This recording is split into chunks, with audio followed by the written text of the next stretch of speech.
times right now in the middle of the British monarchy, as you can imagine. There they are battling what many people believe to be the most difficult thing that they've had to deal with since, well, way back of 1936-37.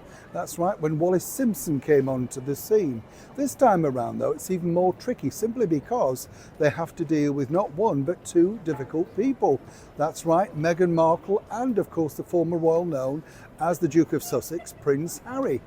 But more importantly, as a brand new tour lurches towards Australia this October with His Majesty the King and of course Queen Camilla, who's very concerned about whether this tour in fact should go ahead.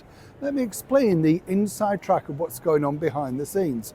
As ever, morning, nice to see you, thank you so much. And by the way, this is a beautiful church here. This is the Holy Trinity Church in Boar Lane, or should I say on Boar Lane, in the heart of Leeds, West Yorkshire. Now, the beautiful blue plaque that you can see is Lady Betty Hastings. I put it at the side so you can read about her.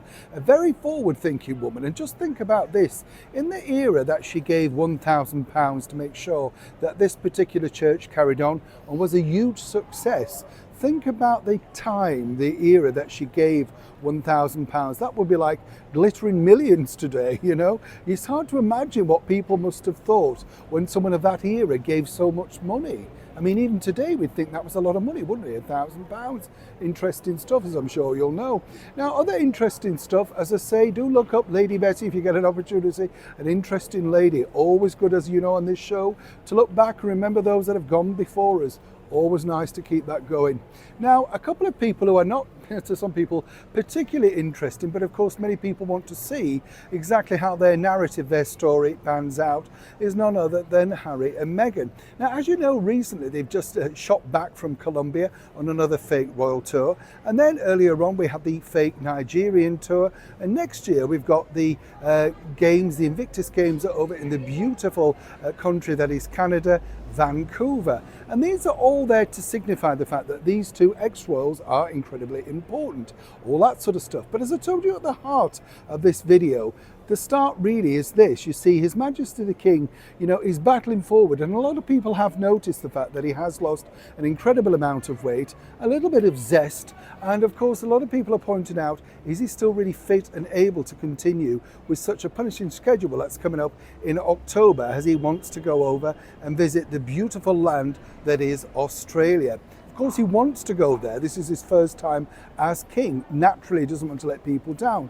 Queen Camilla is very concerned about this. Let me tell you the other side of the story, though. Harry and Meghan really would like to do up to 12 of these fake royal tours, and this has been heavily pushed by their team.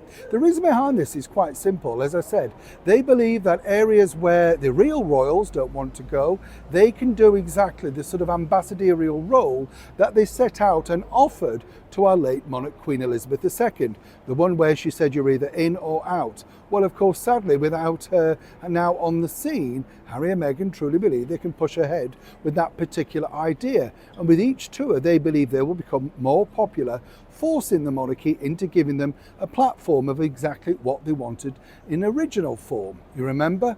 They wanted to sort of do what they wanted to do. And the more important that they feel that they could become on these fake royal tours, then the bigger issue is just how much will the royal family crumble. And in particular, and I hate to say this, but as the health of, say, two senior royals is very perilous right now, as we know. Of course, Catherine, the Princess of Wales, fighting back and doing incredibly well. I thought she looked wonderful in that recent picture attending church. And of course, His Majesty the King. Some say a very much workaholic, stoic, and out there visiting and greeting people, even though, of course, he doesn't necessarily feel the best himself. As for Harry and Meghan, they're pushing ahead. They believe their original idea was the best, the right idea, and more importantly, it's their idea, and they're sticking with it. Meghan, I've been told, as ever, allegedly, thinks that this could in fact wipe out what many people believe to be the more traditional setup for the British monarchy. Neil Sean in the very heart of Leeds.